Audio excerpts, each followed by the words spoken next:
আমরা আগামী 10ই November national Ayurveda day observe করতে যাচ্ছি।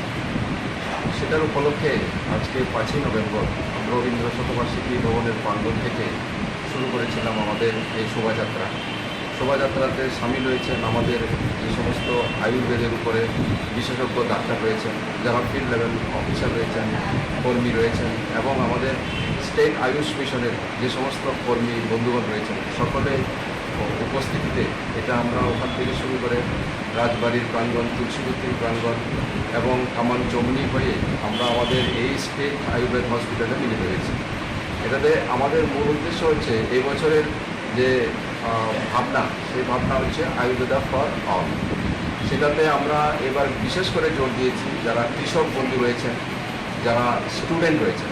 কৃষক বন্ধুদের উদ্দেশ্যে আমরা গত 1 মাস ব্যাপী বিভিন্ন জায়গাতে, রাজ্যের বিভিন্ন জেলাতে আমরা যে সমস্ত অ্যাওয়ারনেস ক্যাম্পেইনগুলো করছি, যে আয়ুর্বেদের মাধ্যমে যে সমস্ত গাছগাছরা ওষুধ দিয়ে যে সমস্ত ফসল ফলাদি ওনারা ফলান, সেখানে কীটনাশক মুক্ত করার জন্য যে সমস্ত আয়ুর্বেদের উপরে নির্ভরশীল সেই সমস্ত বস্তুগুলি প্রয়োগ করা, এবং ছাত্রছাত্রীদের উদ্দেশ্যে আমরা এটা জানান দিতে চাইছি যে তারা দেহের সুস্থ স্বাভাবিক মন এবং শারীরিক গঠন ঠিক রাখতে গিয়ে কী ধরনের আয়ুর্বেদের উপরে তাদের চর্চা করলে পরে শরীর ঠিক থাকবে, সেটাকে আমরা বেশি গুরুত্ব দিয়েছি।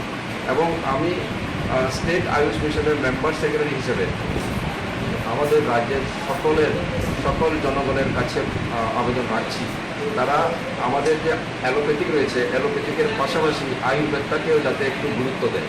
কারণ আমরা দেখেছি যে আগেকার সময়ে মানুষ অ্যালোপ্যাথিকের উপরে খুব একটা গুরুত্ব না দিয়ে আয়ুর্বেদের উপরেই তাদের জীবনযাপন করত এবং সুস্থ শরীর নিয়ে বসবাস করত। আপনারা জানেন যে ঋষি মনীষীরা যে সমস্ত জায়গায় পাহাড় পর্বতে তারা থাকতো, তারা কোথায় অ্যালোপ্যাথিকের ওষুধ পেত? তারা আয়ুর্বেদিকের উপরে নির্ভর করে তাদের যে দীর্ঘায়ু, শতায়ু তারা লাভ করেছে।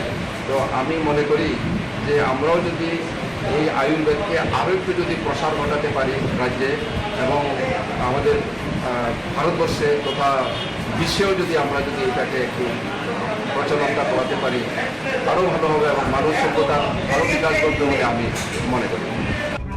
আপনারা ওই দিন অবশ্যই